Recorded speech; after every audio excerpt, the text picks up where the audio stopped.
Savano Bhunaktu Sahaviryam Karvavahi Tejasvinamavitamastu Ma Vidvishvavahi. Om Shanti Shanti Shanti.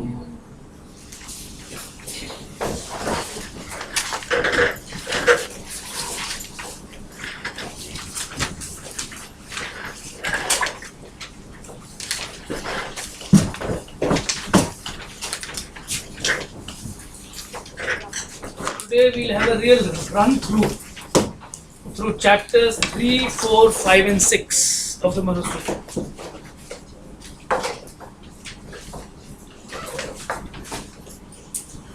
Which means that I have most arbitrarily picked up some topics. I'm not leaving out anything. I'll touch upon everything, but concentrate more on the things which I thought were interesting and more important. Which means if somebody else were to give a lecture on all these 4 chapters, you might have very different things to hear. Anyway, we'll just look at this page 1 sheet that I have given today. This will give us an idea of what we are going to talk about. We'll just quickly read through it. Do nothing else, just quickly read. We have the importance of a householder, rules of marriage, 5 great sacrifices, Atithi Puja, Shraddha, which happens to be a very important section in this chapter 3. Chapter 4 has the image of an ideal householder, then miscellaneous rules for householders. Chapter 5 talks about permitted and prohibited foods. Shuddhi, Ashuddhi, Shauch, Ashauch is an important subject. Second page, then we have duties of a wife. Chapter 6, 2 sections, duties of a Vanaprastha, a forest dweller, and duties of a sannyasi, dharma of a sannyasi.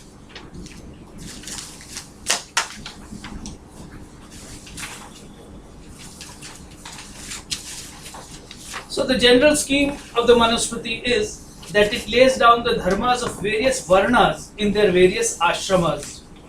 In chapter 2, we discuss the dharmas of the brahmacharis. In chapters under review, that is chapters 3, 4, 5, he will talk about the dharmas of a Brahman Grihastha. And chapter 6 will talk about the dharmas of a Vanaprasthi and a Sannyasi. On the very first day, we mentioned that in Manusmriti, in Dharma Shastra, the Grihastha is the center of the world. I'll take you to chapter 3, Shlok 78.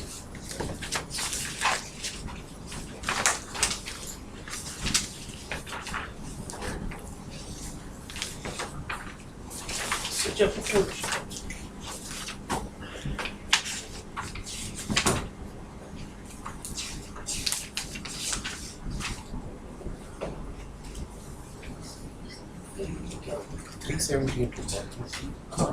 Chapter 3, 78 and 80. Sorry, just a moment. Yes. Chapter 3, verses 77 and 78.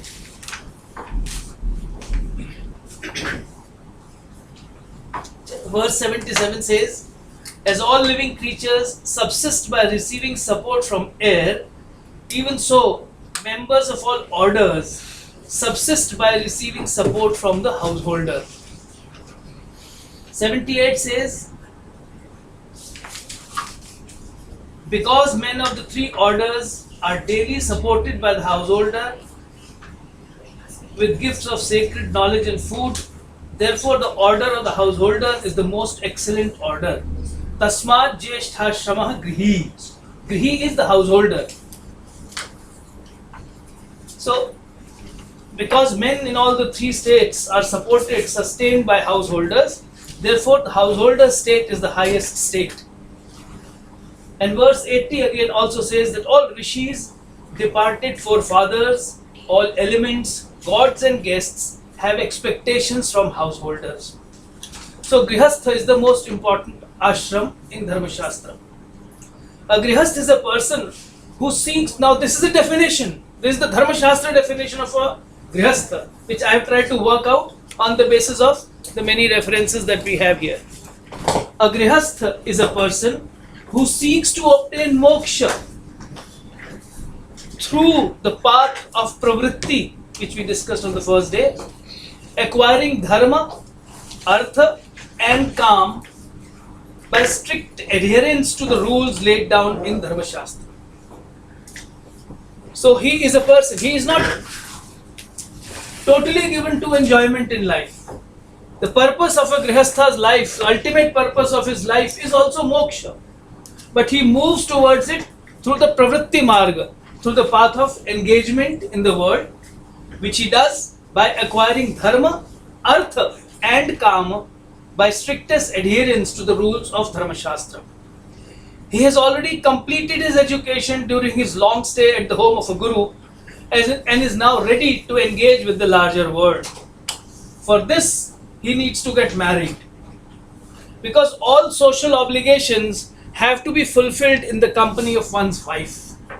So an unmarried man is not seen to be a complete man, and therefore his social obligations are not defined. And there are all kinds of things. If some people would even know that if a bachelor dies, his cremation happens without mantras. So he's not a complete person in the Dharma Shastra, in the view of the Dharma Shastra. So all social obligations, all rituals have to be performed in the company of one's wife, and raising children is an important part of the social role a person has to play in the society. So a sannyasi does not become an ideal role model, because not everybody can follow his example. Therefore, the Dharma Shastra chooses deliberately a person who is engaged with this world, who leads a normal life, works for a living, gets married, has children, fulfills all his obligations, does a job, and then fulfills all his obligations towards his parents, his family, and the community at large. So that's a Grihastha. Before discussing the duties of an ideal householder, Manusmriti has devoted chapter 3 to the idea of marriage itself. In the beginning, Manu talks about the qualities of a bride, personal qualities like her looks, her health. She should not have any communicable or genetically transferable disease. And there are many other considerations which have gone into it. I am skipping a lot of things because I have to cover a lot of area. Manu does not prefer marriage within close family relations. The idea of a family is defined by the concept of sapindata, the idea that we share a common body. In Manu's understanding, or in Dharma Shastra understanding, relatives up to 7 degrees through the male line and up to 5 degrees to the female line are said to be within the range of prohibited degrees of marriage. It is believed that the parts of the body of the common ancestor percolate down up to 6 degrees from the common ancestor. So we share the body. We come from, just as two children from the same womb cannot get married. Therefore, why can't they be married? Because they share the body of their mother and their father. So this sharing of the body goes on up to 6 generations. Up to the 6th generation from the person that you start with. Therefore, there is a restriction on marriage within the sapindas. So 7 degrees on the father's side and 5 degrees on the mother's side. Another restriction pertains to Gotra and Pravara. Now Medhatithi has clarified that this restriction applies more to the Brahmins than to Kshatriyas and Vaishyas. He also says that Gotra is conventional and a person believes that he belongs to a particular Gotra, and that belief itself is the proof of his Gotra, his relationship. Now, of course, we know that Gotra has become very important in non-Brahmin families also, and we hear of problems with Sagotra marriages in Haryana, and the problems come not from Brahmin families but largely from non-Brahmin families. The Manusmriti has some contradictory provisions regarding marriage outside one's caste. Ideally, it is said in verse 12 in chapter 3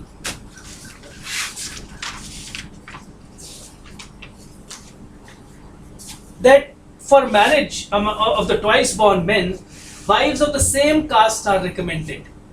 So ideally it should be married within the same varna.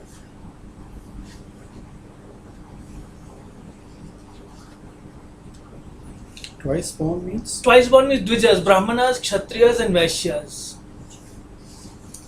But very pragmatically he has recognized marriages outside the caste group. Shlok 13 is important. In Shlok 12 he says, for the marriage of the twice born men, wives of equal caste are recommended. But for those who desire, those who proceed through desire, the following females can be chosen. That's the next verse. It is declared that a Shudra woman alone can be the wife of a Shudra. Now let's look at this. If it's a Shudra male, he can marry only a Shudra wife. But a Vaishya male can marry a Vaishya woman and a Shudra woman. A Kshatriya male can marry a Kshatriya woman, that is ideal, but he can also have a Vaishya wife and a Shudra wife. And a Brahman can have a Brahman wife, a woman from the Kshatriya caste, a Vaishya woman and also a Shudra woman. So 4 wives permitted to the Brahman in Manusmriti. Having allowed men from the upper castes to marry a Shudra girl, Manu quickly moves to put some restrictions on this choice. In Shlok 14 itself, he makes a distinction between a prescription and a mere permission. A Shudra wife for upper castes is allowed, is permitted, but not actually prescribed, he says.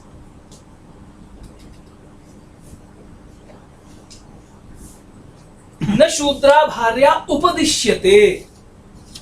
It's not prescribed, but koi kar leta hai, then it is permissible. They don't declare the marriage void, but ideally it's not to happen.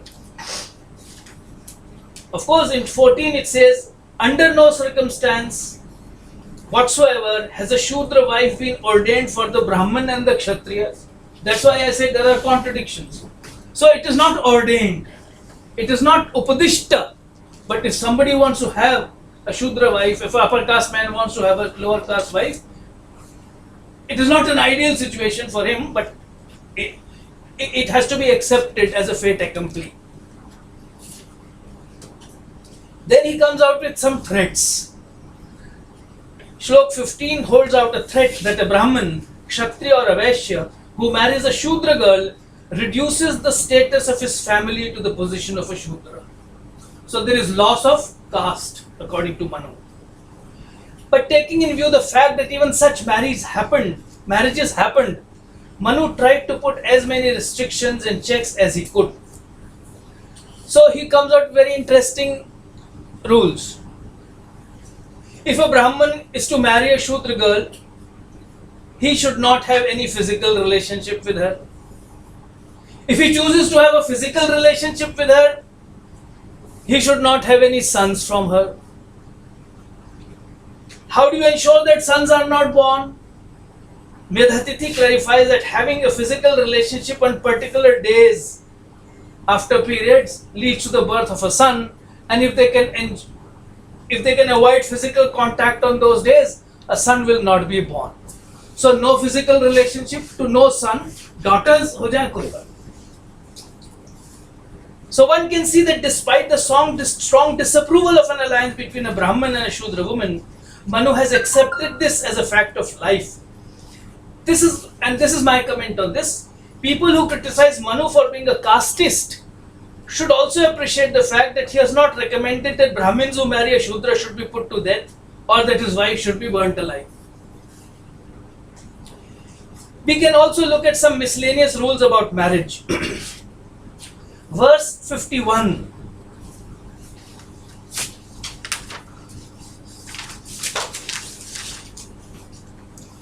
In verse 51, he says, no father who knows the dharma must take even the smallest gratuity or a fee for his daughter.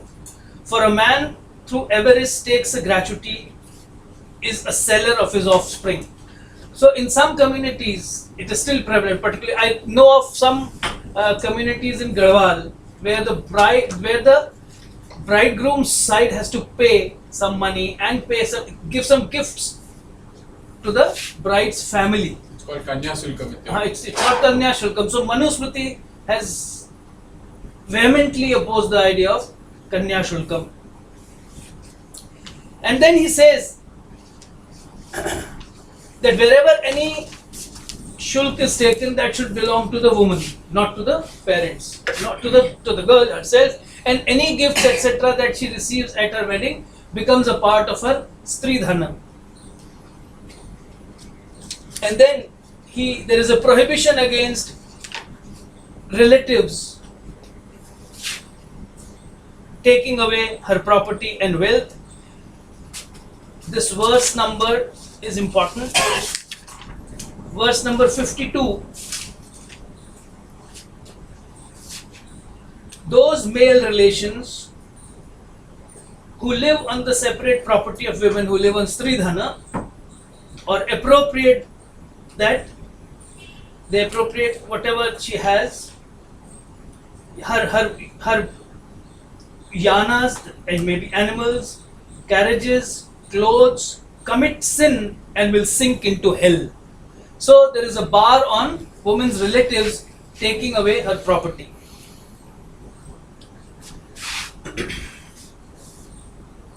Then we have this very famous shlok where yatra naryastu pujyante ramante tatra devataha yatra tastu na pujyante sarvas tatra phalah kriya.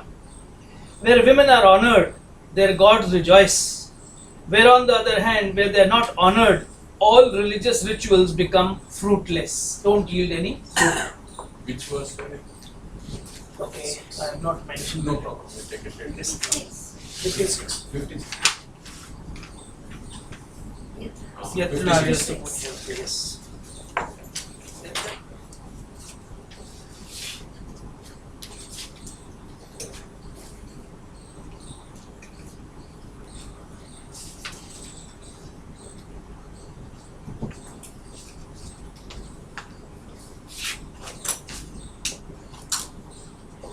From Shloka 67 onwards, Manu begins to discuss the duties of a householder. And the first in the list is Pancha Mahayagyas, 5 great sacrifices. Shlok 69 introduces the concept of Pancha Mahayagya to be performed by every householder every day. These are Brahma Yagya, Pitri Yagya, Deva Yagya, Bhuta Yagya, and Nri Yagya. Basically, should I write it here? This is well known, so we can. Should I write it? No, it's known. It's a well-known idea. What's the fifth one? Brahma Yagya, Pitri Bhut and Brahma, Pitri, Deva, Bhuta, Nri. Nri is man, Nar.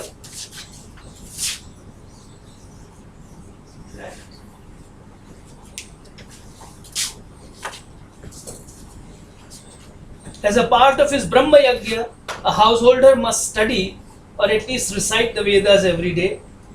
This is the homage to his rishis. Pitri Yagya consists of offering of food and water to the departed members of the family. Bhuta Yagya is an offering of food to Bhutas. Bhutas either could mean all petty creatures, so birds, animals, etc.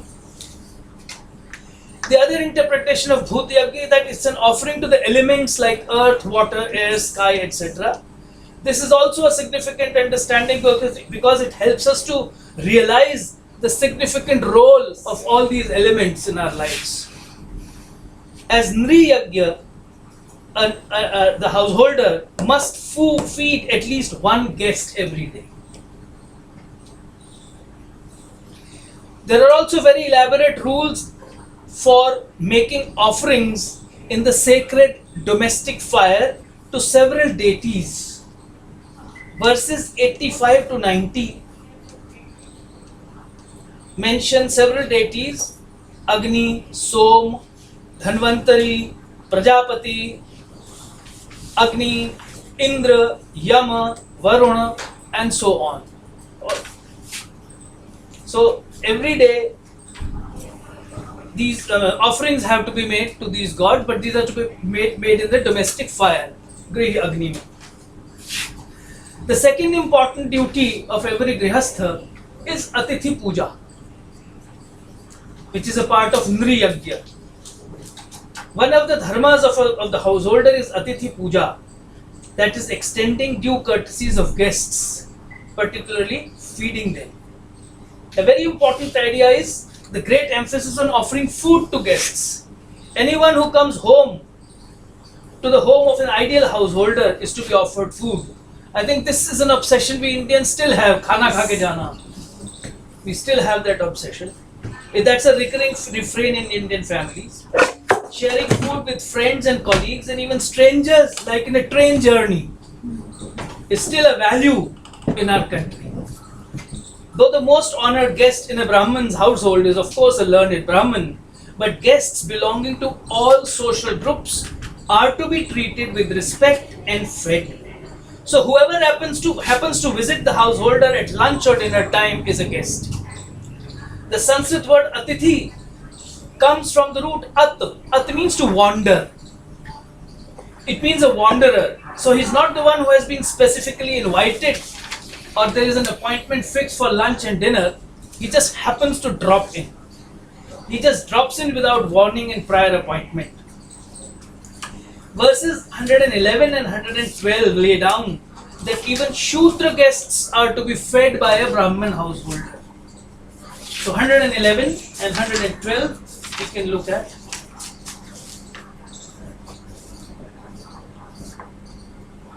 111 deals with Kshatriyas, 112 deals with Vaishyas and Shudras both. So I'll read only 112. Even a Vaishya and a Shudra who have approached his house in the manner of guests, he may allow to eat with his servants, of course, showing his compassionate disposition. So he has to show compassion even to the Shudras, and food is to be served, though they may sit with the servants and eat. I wish to specifically refer to verse 116, which I thought was very interesting. It says, I think we should read 116. It's very important.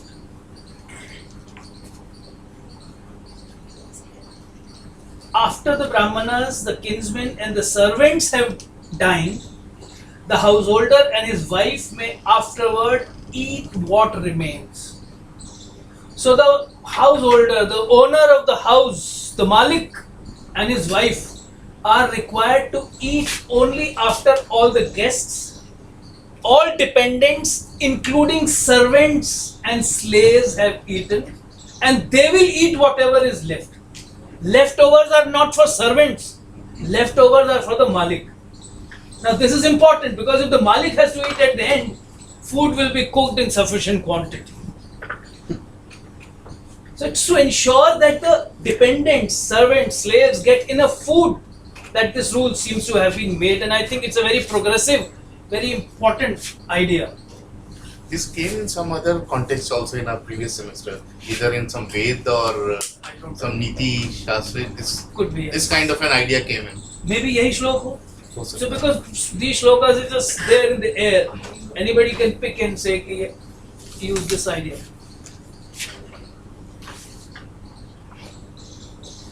And the threat is a foolish man who eats without first having given food to these persons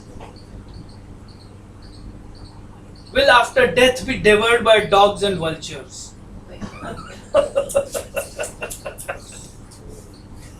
I mean, this is the importance Manu attaches to the idea of looking after the householder. I'll just come to this. The householder has been given very serious responsibilities, very significant responsibilities, and we'll just look at this. It's important. So, this is to ensure that the householder, the Swami, the owner, does no justice, it does no injustice to the family and to his dependents. This is to tell him that he might be the earner and owner, but that does not mean he has any superior claim over food or anything that he earns and acquires.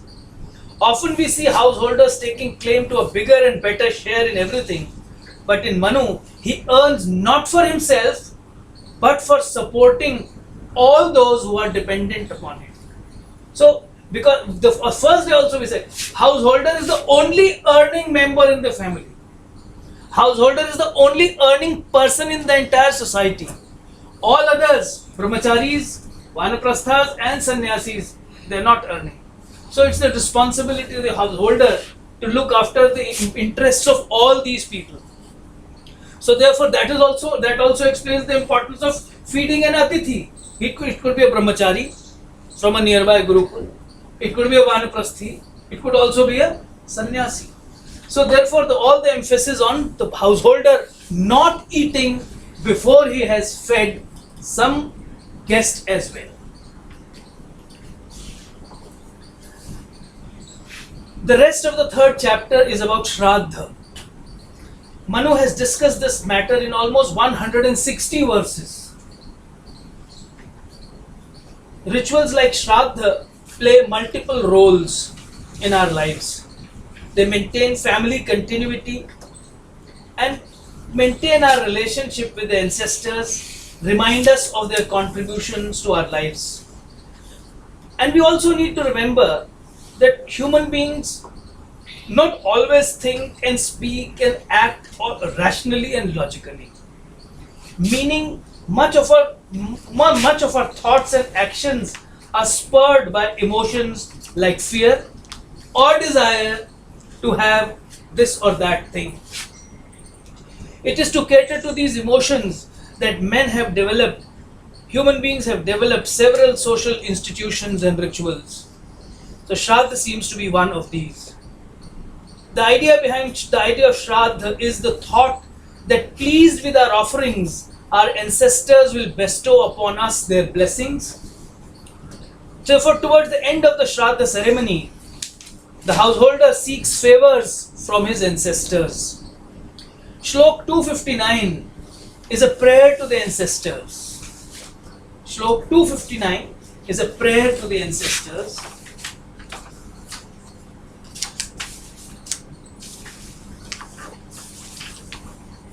And what's the prayer?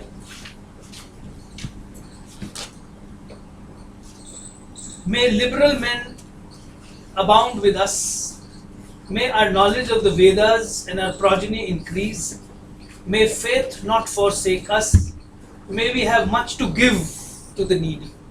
So it's a prayer to the ancestors to give all kinds of riches, happiness, wealth, sons, children, all the things that men aspire. They believe that their ancestors will bestow upon them all these things. In verse 263, Manu says that by performing the Shraddha, one obtains a son who has a long life, is intelligent, will be famous, rich, noble, and will adhere to dharma, and will also have his own children. So there is overall prosperity and fame for generations by paying homage to the ancestors. In Shlok 220,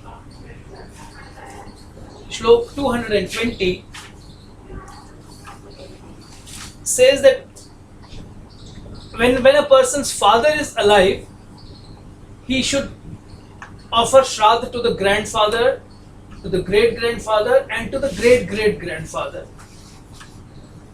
But the second line in this verse is important, and Dr. Shashi Brahma Kumar would probably shed some more light on this. It says that the father himself may be fed at the Shraddha. Father himself may be fed at the Shraddha if he is alive.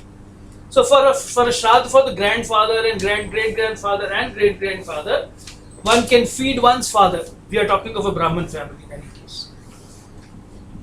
So this probably also leads to the idea of what some Arya Samaj has now started doing, Jivit Shraddha, so offering Shraddha to living parents. In shlokas 268 to 273, 268 to 273, there is a long list of foods which can be offered to the departed ancestors. And it tells us that which offering satisfies the ancestors the most. Let's read. An offering of til, rice, barley, black udad, water, cow milk, fruits and roots satisfies ancestors for 1 month. Fish for 2 months. Deer meat for 3 months. Sheep meat for 4 months. Meat of approved birds for 5 months. Goat meat for 6 months. Meat of the spotted deer for 7 months, and so on. But any preparation made with honey satisfies them forever. So, there are some very interesting and significant rules in this section. Shlok 125, I'll go back to 125. I'm just hopping, skipping and jumping aage piche, just to make a coherent theory and a story. Shlok 125 places a limit on the number of Brahmins to be fed at rituals for gods and ancestors. The maximum limit is 2 Brahmins for rituals for gods and 3 for Shraddha. Manu makes it obligatory, and this is very interesting, please. Mark the words. Manu makes it obligatory for not, it says that one should not make these rituals very elaborate, even if one is very resourceful. Na pravarteta vistare. Vistar is expansion. Kind of a elaboration, doing it elaborately. I think this rule is designed to prevent the important rituals from degenerating either into exploitative practices or occasions to show off one's wealth and power. People with resources have been specifically barred from crossing the limit because what they do sets up a benchmark which others are made to follow. The Pandit ji will say, "Unhone 4 khilaye the, aap kitne khilayenge?" So you fall into a trap. Shlok 126 says, elaborate rituals destroy 5 things. Shlok 126 says, elaborate rituals destroy 5 things. And what are those 5 things? This is my translation. They destroy the ritual itself. They destroy desha, and I take it as the local custom, kal, time, purity, shuddhi, and merits of the Brahmins. So if you feed more Brahmins, then the merit of the Brahmin itself is destroyed. Whoever performs rituals with pomp and show does it for self-promotion. Therefore, the spirit of the ritual is destroyed.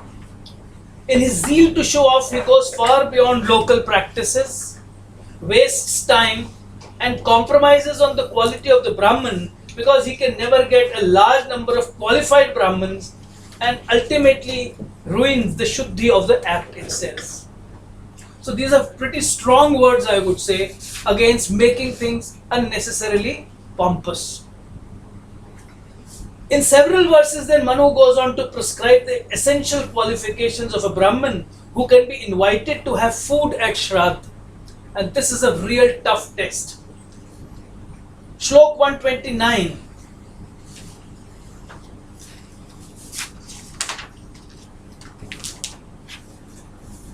Shlok 129 says, let him feed even one learned man at the sacrifice to the gods, and one at the sacrifice to the mains, that is Pitars.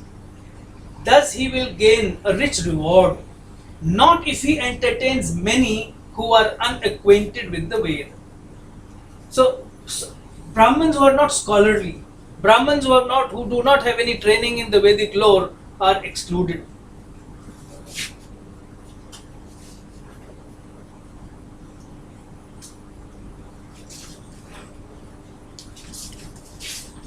One 33 warns people against inviting ignorant Brahmins, uneducated Brahmins. It says, if you feed Brahmins who are not learned in the Vedic lore, your ancestors will have to eat red hot iron nails. So there is such a serious threat to the person. He wants to do it so that his forefathers in heaven may be happy, but here his forefathers will have to eat red hot iron nails. So in a way, he's saying that he's putting a lot of emphasis on people who are learned, who are respecting them, paying their respects. Yes. I mean, Shraddh or not Shraddh. I mean, if I kind of go beyond Shraddh, giving respect To the learned people in the society.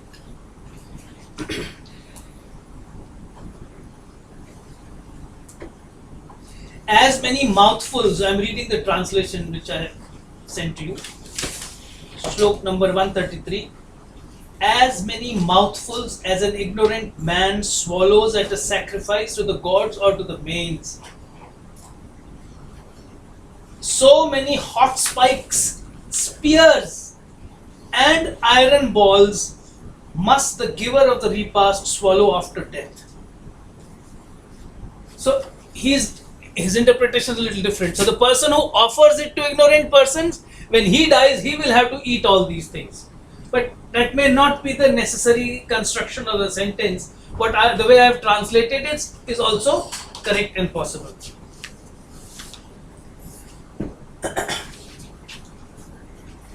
There are other qualifications and disqualifications attached to Brahmins who are invited to have food at Shraddhas. I am looking at Shlok 150, and it's very interesting. That shows us the real picture of the society as it prevailed. We are talking of an ideal, but there is also a constant reference to the reality as is available in the society. It says Brahmins who are thieves, non-believers, students, doctors, temple priests, meat sellers, or traders should not be invited as rituals for gods and ancestors. Apart from the Brahmins who follow these professions, many others whose personal conduct is not up to the mark are not to be invited. Among these are social disqualifications, we can talk about it. The son of a widow from subsequent marriage, husband of an adulteress, and this is risky, a teacher who charges fees for teaching, and students who pay a fees for learning. And a student, a disciple of a Shudra Guru, and the list goes on. It runs into 16 verses. So I have only given you a little sample. Chapter 4, so with this I have covered chapter 3. Chapter 4 of the Manusmriti is devoted to the ideal Brahmin householder. In Manu's scheme of dharma, an educated and cultured Brahmin is the role model for all members of the society. He is intellectually sound, morally perfect, culturally refined, and spiritually elevated. He lives his life according to the highest principles of dharma. And now we will see what kind of difficult lifestyle is recommended for a ideal householder. I will also say why only a Brahman, why only a Brahman, male Brahman has been taken as the role model. The ideal is a male and is a Brahman. Some people might have issues with the description and not like it because of a certain caste bias and a gender bias that this model shows. One may throw a fit and reject the model presented by Manu, or one may take this as an illustrative case and learn something from it. I have my own take on why Manu should have a Brahman. The Brahman as described as Manu in chapter 4 can be an ideal Grihastha. A Kshatriya cannot be an ideal for every citizen because as the king or as a soldier, his dharma requires him to indulge in violence and deception. A Vaishya, a trader, has to follow many practices which cannot be termed ideal. As an animal keeper, he has to even keep the calves half fed. As a farmer, he has to beat and kill animals which destroy his crops. So only a teacher Brahman, only a teacher, he's excluded all other Brahmans, from thieves to meat sellers to traders. He's already excluded. So a teacher Brahman can afford, only a teacher Brahman can afford to drown himself in his studies, refrain from most pleasures of life. Because in any case, Manu leaves very little occasion for him to indulge in any excess in acquisition of wealth and in the enjoyment of life. He can afford to live a frugal life, which a king cannot and a rich trader will not. So the lack of need to indulge in pleasure and also the lack of resources probably will keep the poor Brahman in his senses. Manu's ideal will be very close to the model of Kautilya as described in a Sanskrit play Mudra Rakshasam by Vishagadatta. Kautilya, Chanakya Kautilya is the kingmaker, the real power behind the throne of Chandragupta Maurya, and yet he lives in a dilapidated house. Please mark the description of Chanakya's house. What kind of a house he lives in? He lives in a dilapidated house with a sinking roof and tilting walls. He has no precious stones, gems and jewels stored in his house. The only piece of stone that you find is the one used to break cow dung cakes. There are no heaps of gold and silver. Only heaps in his home are those of kusha grass collected by his students and of wood kept on the roof to dry. So that's the ideal of a ideal Brahman, though he is not a ideal Brahman Grihastha. The second verse of chapter 4 gives the essence of the life of a householder. An ideal householder, even while he earns and enjoys, causes no harm to others. That's the most important, the most crucial part of it. When we are looking at the duties of a householder, Adrohenaiva bhutanam alpadrohena va punah yavrittistam samasthaya vipro jive danapadi. The Brahman must seek a means of subsistence which either causes no pain to others or the least pain to others, except in times of distress. So, apatkal, there are other rules, but normal times he must make sure that his livelihood causes no harm, no injury, no pain to others.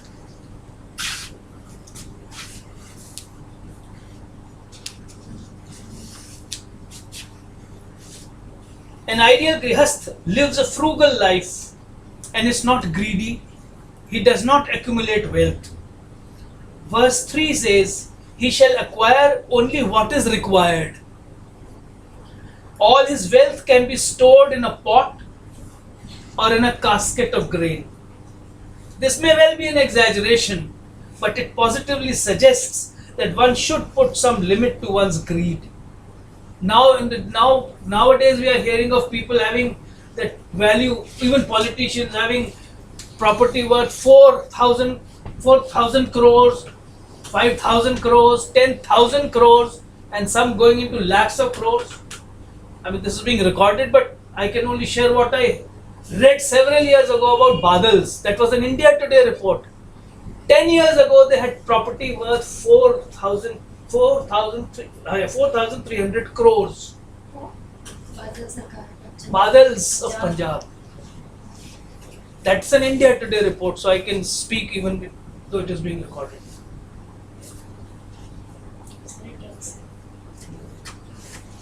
So that's the kind of money. So householders have this greed to make money. 7 पुश्तों के लिए जमा करने की greed is so well known. And here we have a grihastha who acquires only what is required. One whose all his property, all his wealth, कुछ नहीं है, grains हैं, they can all be put in a little pot or in a little casket. That's all. In Shlok 12, he talks of santosh, contentment, and self-control as important values for a grihastha. He who desires happiness must strive after a perfectly contented disposition and control himself. For happiness has contentment for its root. The root of happiness is contentment. Santosha moolam hi sukham. Santosha moolam hi sukham. Very nice little word that you can, expression that you can pick up. Santosha moolam hi sukham.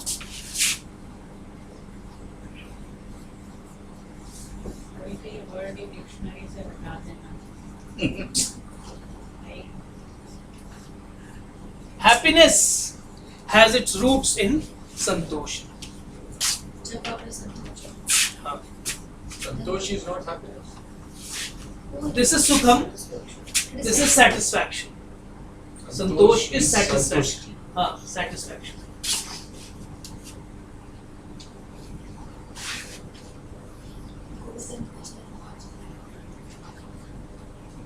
In Shlok 16, he is required to keep himself away from all objects of senses. Shlok 64 asks him to stay away from music and dance. Shlok 176 asks him to abandon artha and kama. Shlok 256 says he should be steadfast in speaking the truth. Shlok 246 enumerates the morals he is expected to cultivate in himself. He has to be firm in action, soft and sweet, self-disciplined, practice non-violence, abstinence and charity, and observe all rules of right achara. That's the ideal grihastha Manu is talking of. Several shlokas from 238 to 245 emphasize the importance of dharma. And in Shlok 236, with all these virtues and good qualities and knowledge, he is required to shun pride and arrogance. 236, he has to shun pride and arrogance.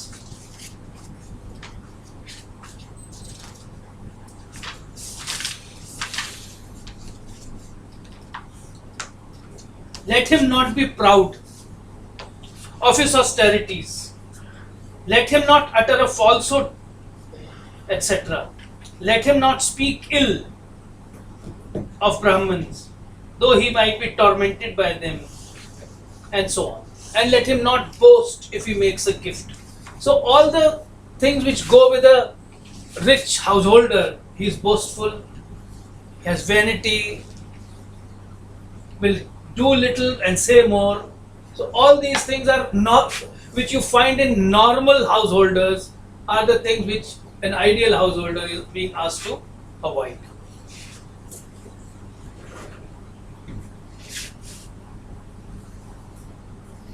One important source of income for a Brahman is pratigraha, receiving in donation or charity. Pratigraha.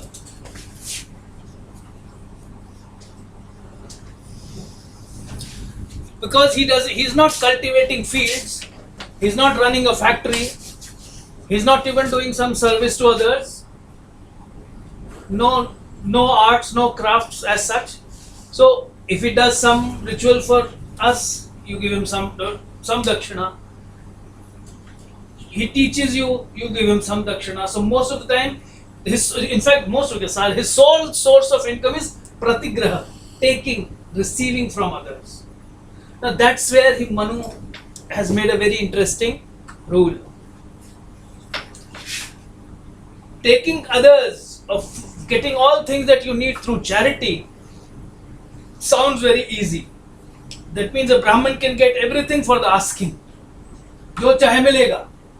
But it's not so easy in Manusmriti. The author has put too many restrictions on this privilege.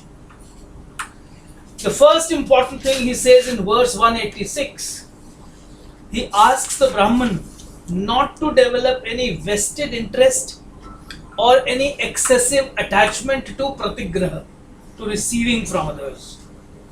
He says in 190, he warns that a Dvija who has such a vested interest in pratigraha will be doomed.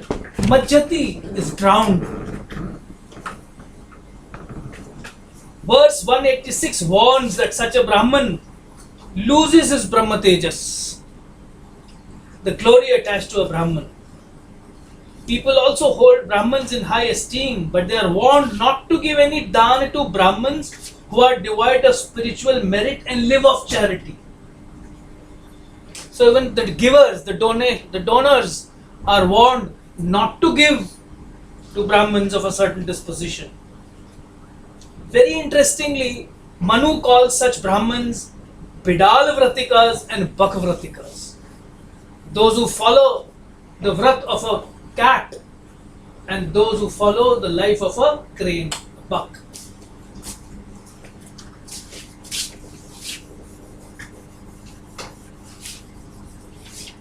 So the two kinds of Brahmins which people are asked to shun and avoid are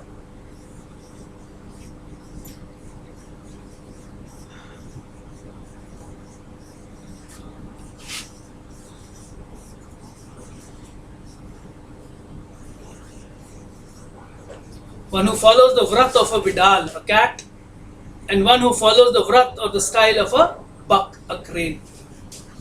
Now he defines them.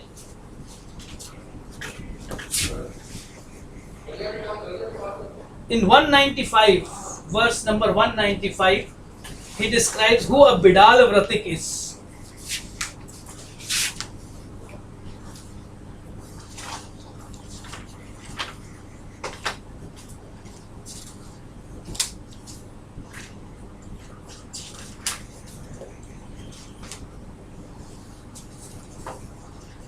I mean, it can't get worse. It's the worst kind of abuse that he is hurling at such Brahmins.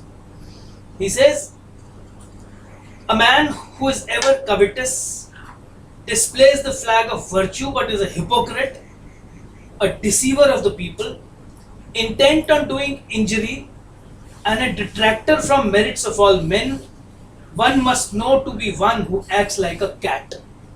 He is a Bidal Vratik. The Brahman who with downcast looks is of cruel disposition, is solely intent on attaining his own ends, dishonest, and falsely gentle, is the one who acts like a heron, a crane. And such Brahmins, he warns, fall into the worst kinds of hells. So what I wish to comment on this is that the text which is believed by everybody to be so pro-Brahman is so sharp in its condemnation of the evil-minded Brahmins. The words seem to be coming almost from the mouth of some hardcore Dalit activist of today. I mean, this is what endears the Indian textual tradition to me. It is so vehemently critical of itself.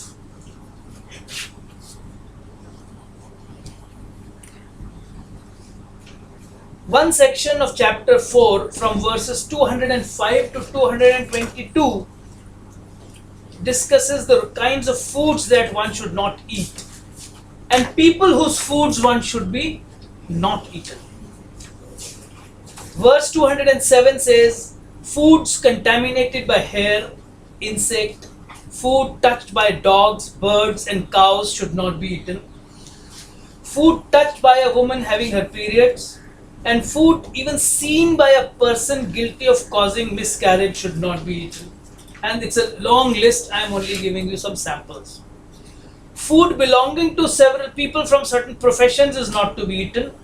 These include thieves, singers, dancers, stage performers, money lenders, doctors, hunters, weavers, goldsmiths, bamboo workers. Does this reek of any discrimination against lower caste people? My take is that more than a practice, more than a discriminatory practice which discriminates against so many people in the community, this is to put a severe restriction and limitation on the poor Brahman. The number of people that he can seek help from or seek alms from is so limited now. So he puts severe restrictions on a poor Brahman who survives by taking alms. With he being barred from taking food from so many people in his village, his life is bound to become tougher. The restriction is not on the Brahman and not on these professions. Now let us also read verse 253, which gives a list of the Shudras whose food a Brahman is allowed to eat. There's no blanket ban on taking food from Shudras. There are certain categories which have been avoided, and I am submitting that this is more to put a restriction on the Brahman than on those people. But there are certain Shudras whose food he can eat. And look at verse 253 here.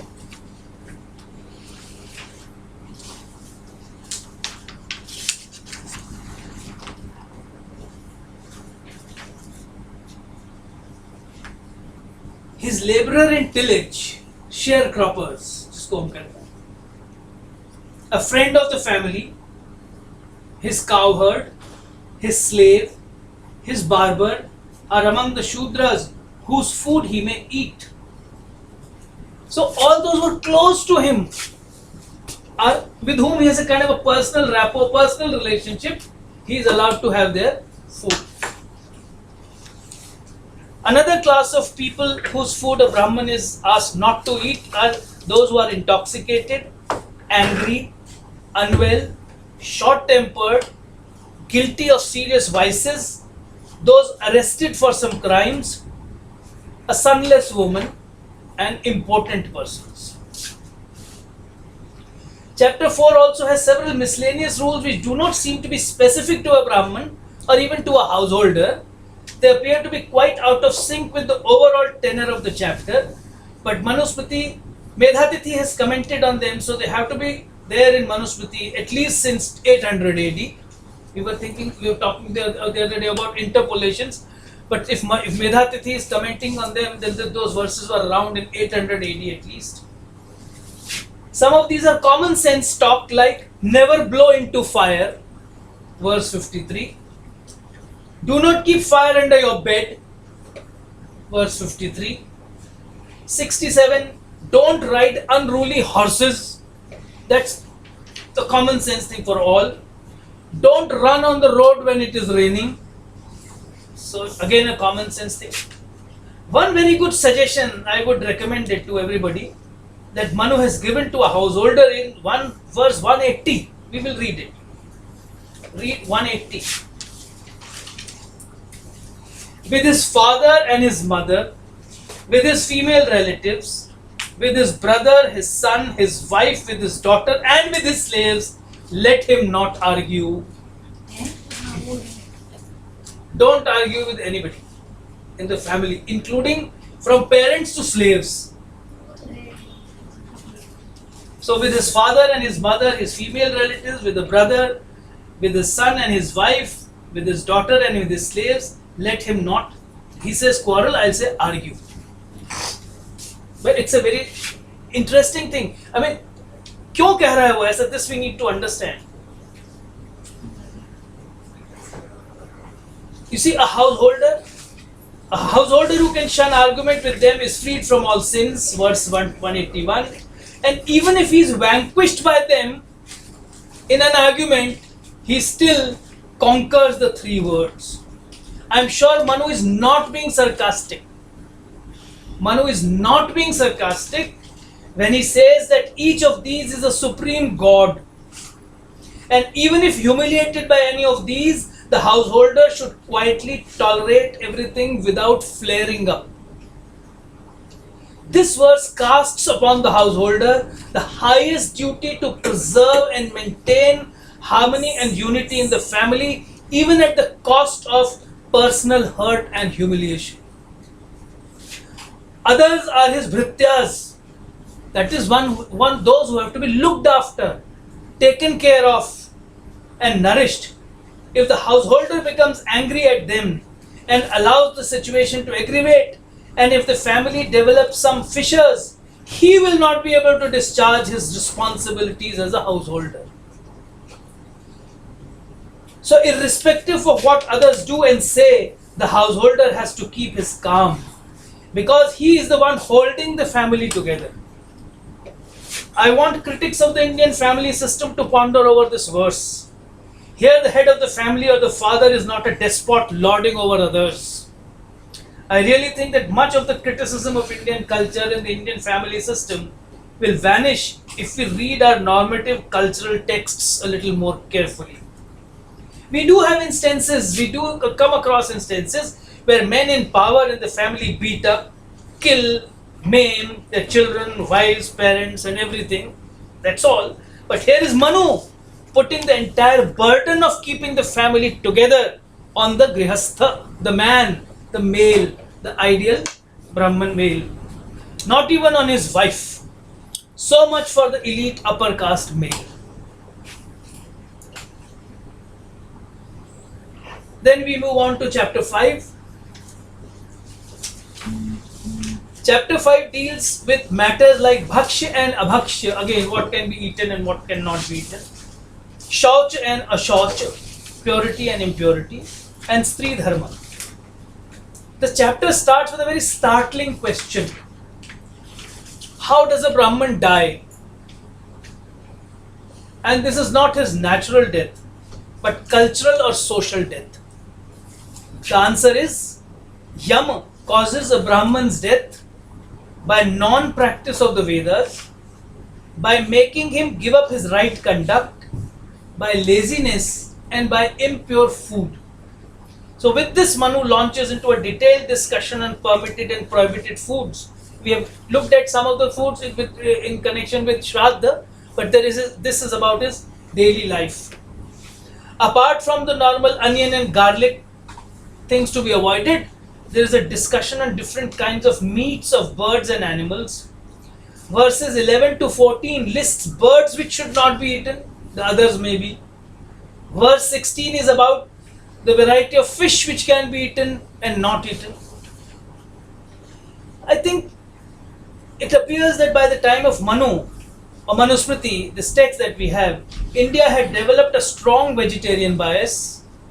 But the dilemma before Manu was how to reconcile the growing emphasis on vegetarianism with the Vedic practice of offering meats at sacrifices. As a text which claims to derive its sanctity from the Vedas, it could not have rejected the idea of animal sacrifice and meat eating. He tries to reconcile these two positions by opining that eating meat which has not been offered at the sacrifice is prohibited. So you can eat meat only if it is offered as a sacrifice, but no eating meat for fun and flavor.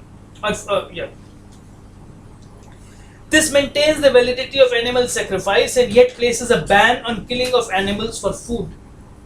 In Shlok 22, Manusmriti declares, Shlok 22 of chapter 5,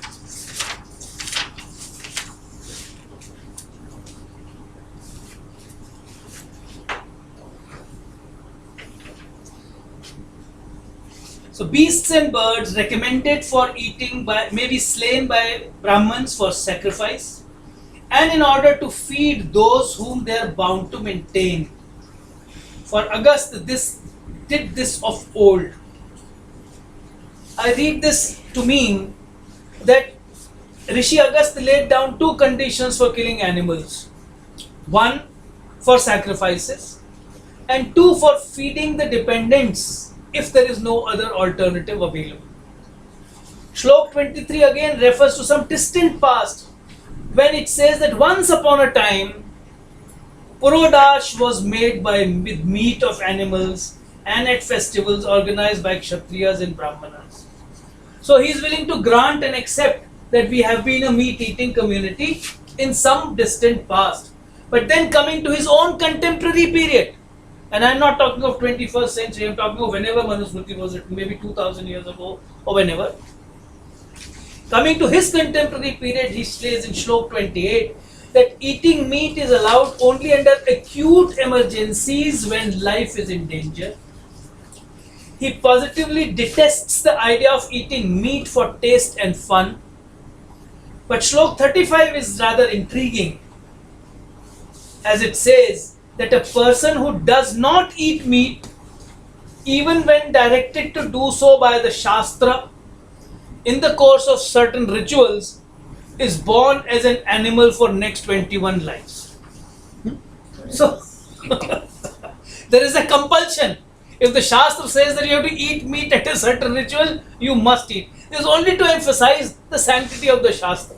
Nothing else. So, if it is not a Shastric ritual, then you should not. Then you need not. Which verse? 35. Sorry, 35.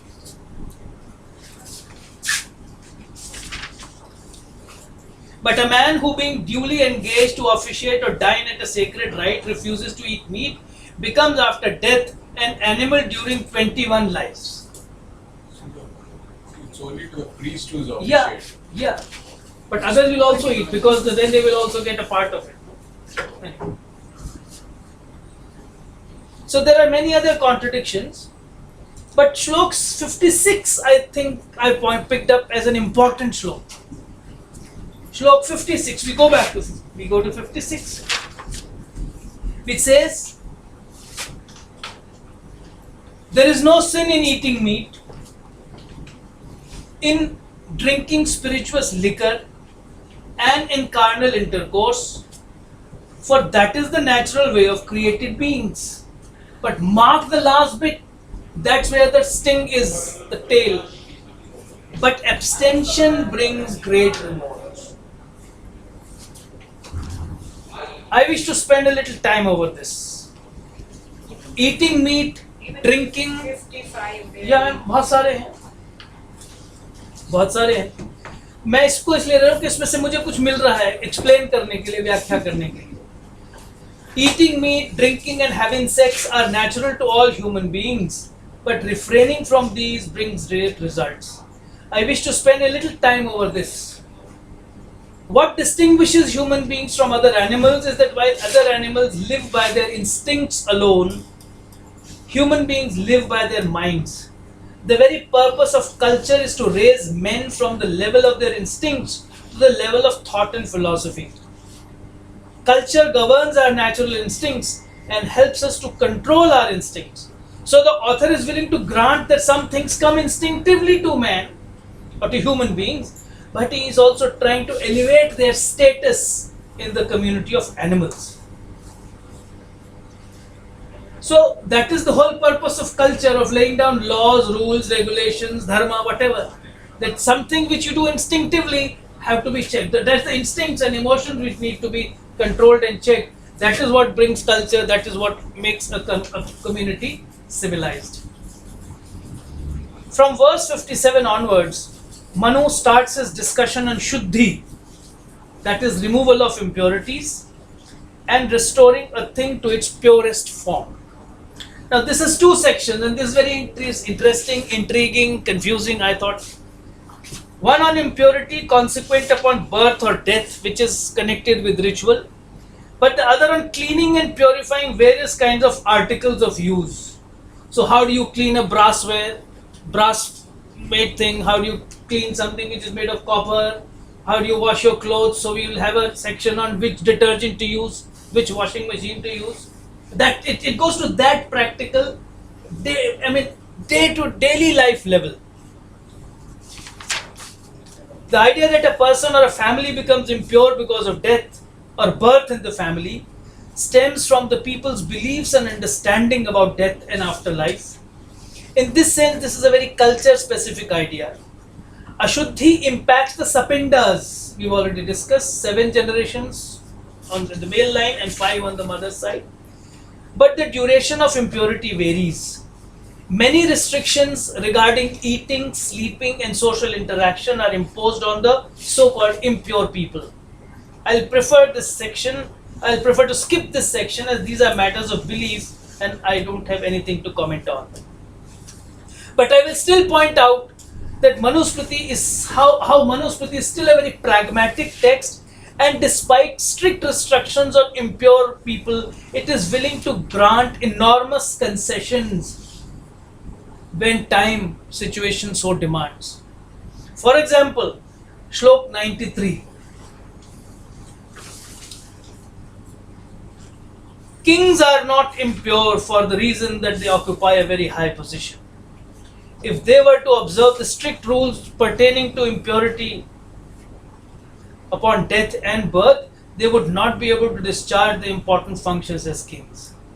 And Shlok 94 itself declares that the reason for exempting kings is his duty to protect his people, and nothing, any kind of impurity, social impurity, disqualification should not come in the way in the exercise of his duty.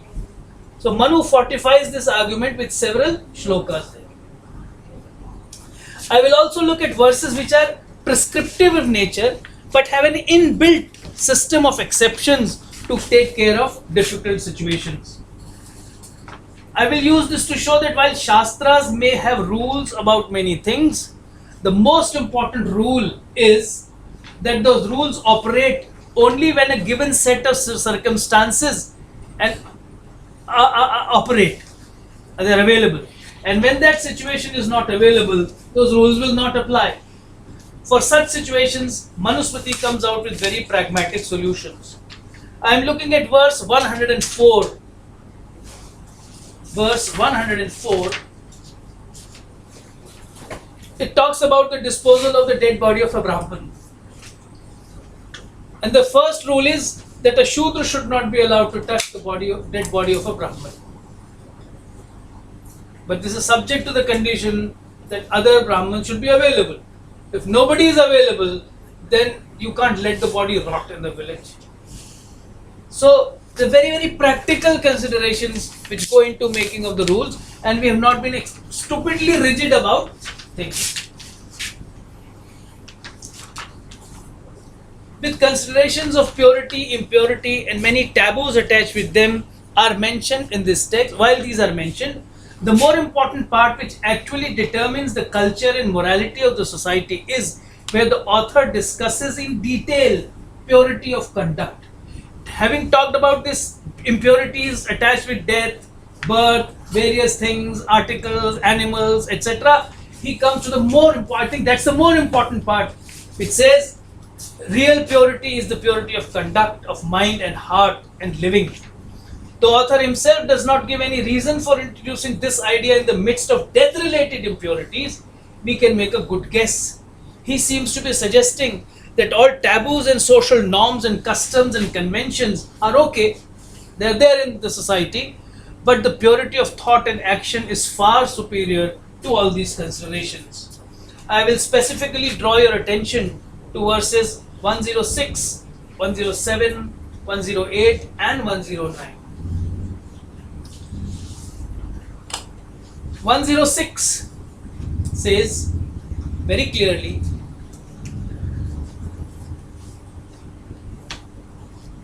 among all modes of purification, purity in the acquisition of wealth is declared to be the best. For he is pure who gains wealth with clean hands, not he who purifies himself with earth and water. The problem with the Grihasthas is that they are the only earning members of the community and they are the ones who indulge in all kinds of corruption. A brahmachari does not have to be corrupt. A sannyasi does not have to adulterate and do any kind of mischief. And so does a Vanaprasthi. So all evil things concerning making money, concerning earning, are done by the grihastha. So a grihastha is not just there to observe Shraddha and Atithi Puja. His more important role is that he is the only earning member of the community. And so if his living, the way he earns money is vitiated, he is going to impact the entire society. Therefore this idea is repeatedly recurring. पहले भी आया, फिर आ गया. So purity of livelihood is repeatedly emphasized.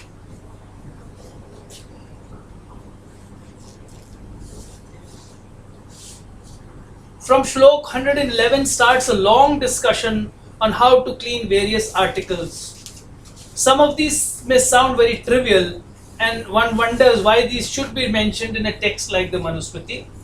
So I will skip this long section, but I cannot restrain myself from pointing out again how real and pragmatic, and therefore free from irrational dogma, many of these provisions are. It is important for us to have a sense of cleanliness and hygiene, but this should not turn into craziness. Too much of hand washing and cleaning can turn into a psychological condition called obsessive compulsive disorder, OCD. So therefore our author is very smart. He says, very interesting rule in 133. He says, house flies which often sit on dirty and impure things, tiny droplets of saliva which some people spit while speaking, dust, breeze, fire, sun rays, horses and cows are always pure. House flies, even droplets of saliva which some people emit, spit while speaking, he says they're always pure. Why? Why? Because if a person was to constantly go and wash himself every time a fly sat on him, he would definitely go crazy.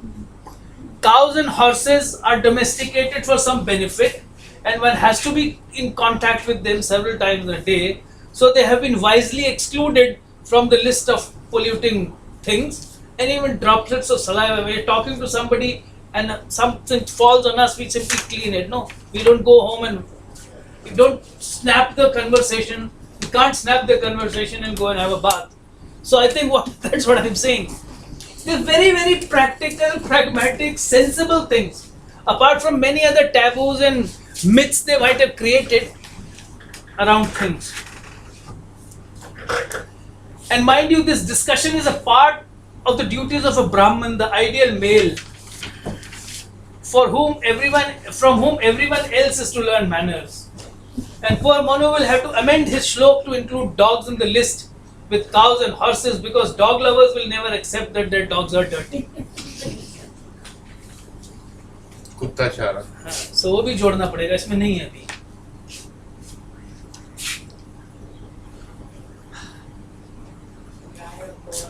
गाय घोड़ा भी सब पवित्र है. शौच के समय क्यों अपवित्र मानते हैं? अब देखिए वो तो हमारी अंडरस्टैंडिंग, वही मैंने, it's an understanding of life, our understanding of the idea of death and birth. You know, birth was earlier, all deliveries were happening at home. So, and the whole process of delivering a child does involve some kind of impurity, as people believe. Anything emitted from the body, whether it is wax in your ears or something from the mouth or from any part of the body, is considered to be impure.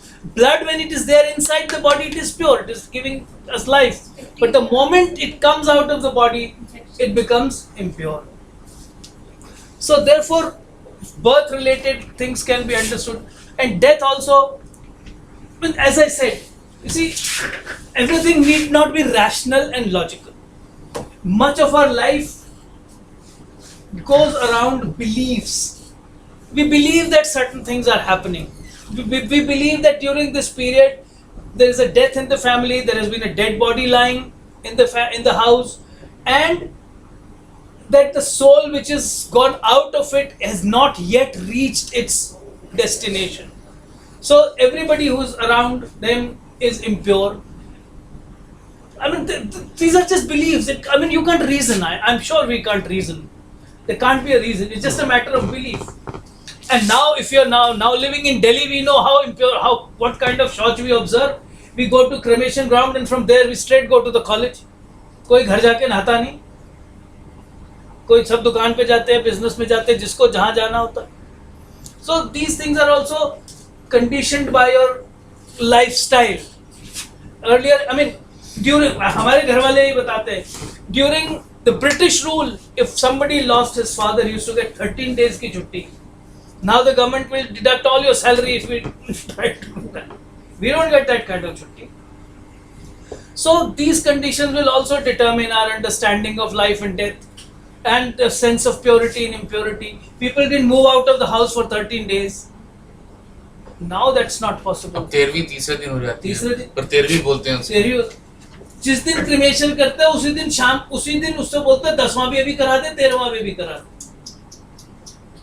Because time नहीं.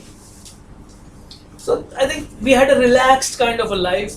So that lifestyle was very different and we could afford many of these things. Now we can't.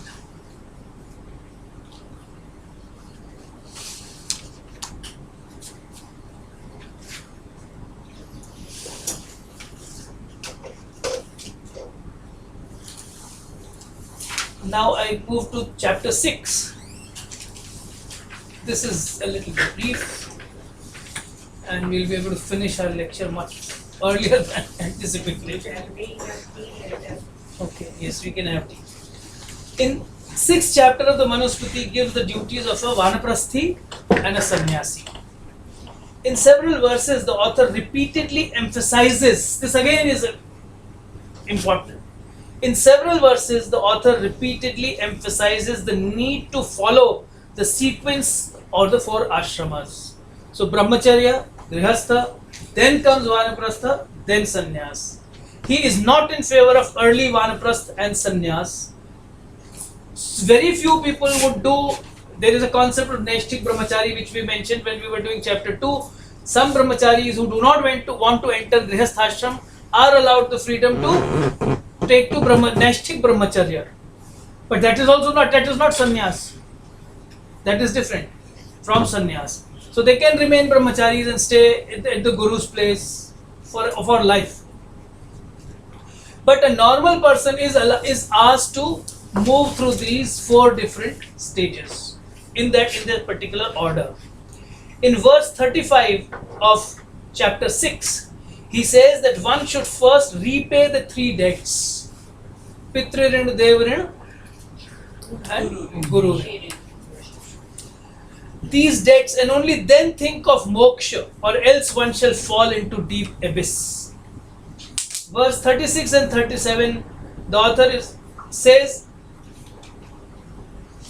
that one should first acquire knowledge, then have sons, and perform all necessary sacrifices and rituals, and only then should one think of moksha. In the Vanaprastha stage, the householder is required to leave home, stay away from the village. His wife may accompany him to the forest if she wants, and if she doesn't want, she can stay in the care of her sons. A person in the Vanaprastha stage is freed from social obligations, but not all his ritual obligations. He can devote all his time to performing rituals and reading the Upanishads. Many restrictions are imposed on his lifestyle, his food. According to Shlok 6 of chapter 6, his dress is described there.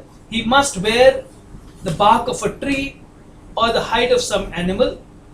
He must give up drinking and eating meat. He must eat only once in a day and not twice, as all Grihasthas do. He must eat less and less, observing very difficult penances and thus allowing his body to decay gradually. He should eat only what he obtains by begging. Again, Manusmriti is quick to point out that it is not by wearing the marks of a sannyasi that one becomes a sannyasi. It is his behavior towards others that qualifies him to be a sannyasi or a vanaprastha. He must treat everyone equally because his freedom. Sorry.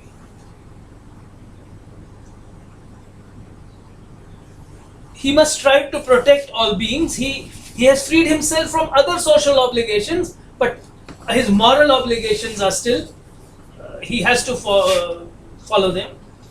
After 6 months of his life as a vanaprasthi, he can stop even sacrifices and rituals. The intensity of his penance increases, as in verse 28 now.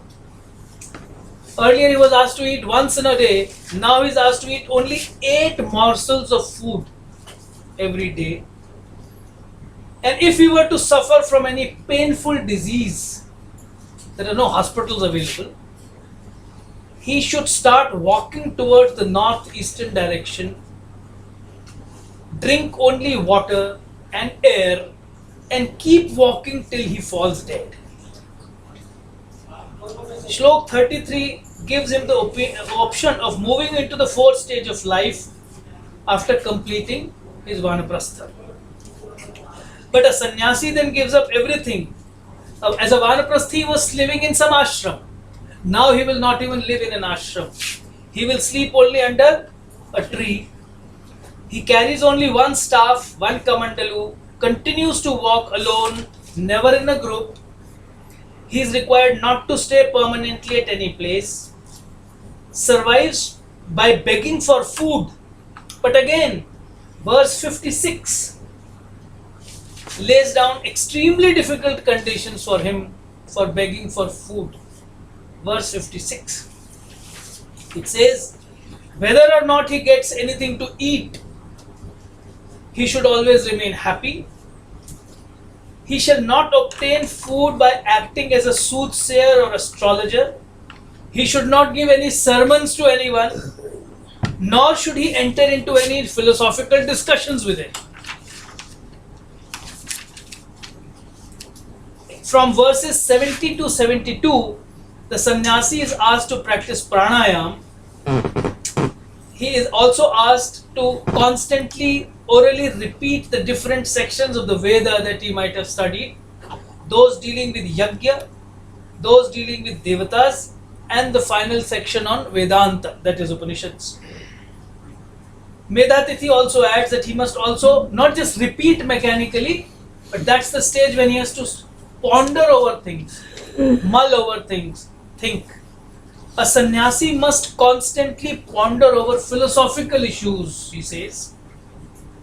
He must always think about how people are separated from the dear ones, how they encounter most despicable characters, how people are overcome by age and disease, about the endless cycles of life and death, and the many lives into which one is born. A sannyasi must ponder over how the body is inflicted by pain because of evil deeds, and how one can derive pleasure by observing the rules of dharma and artha. He is asked to look back at his life and see what good he has done and where he has made some mistakes. He should analyze and understand his own life. Shlok 74 tells us why he should be so reflective. He has to acquire true knowledge, because only a person who has acquired true knowledge can free himself from the bondage of karma. And true knowledge consists, for a sannyasi, true knowledge consists in realizing the futility of the human body. Verses 76 and 77 in this chapter, chapter 6, verses 76 and 77 paint a very dismal picture of the body, describing it as an extremely impure entity, full of impurities. It's the home to all suffering and pain, and hence must be given up.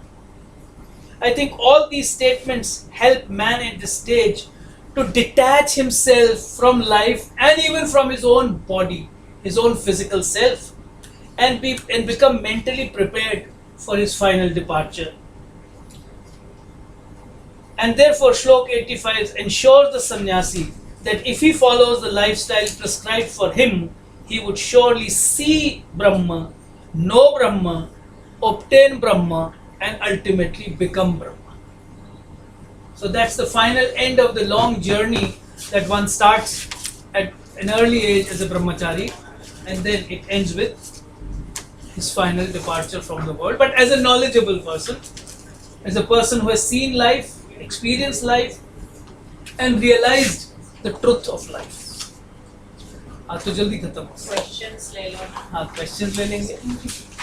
Why travel in the northeast direction before falling? That is Ishan. yeah, Ishan core. So that's the Towards light, towards sun. no that. Yeah, I mean, these are the questions. I mean, I think these are again. I won't have any answer. These are matters of belief. We believe that certain directions are presided over by certain deities. So that is Ishan is Shiva. Shiva. Oh, Shiva. Sun towards sun, towards light. मेरे में टकरा के गिरना है. So you're moving into yes, the realm of light. Now the Grihasth he has taken an example of Brahman ideal. Now if we, I mean, he's not spoken about a Kshatriya Grihasth Yes, or yes, a no, Kshatriya Grihasth is already discussed in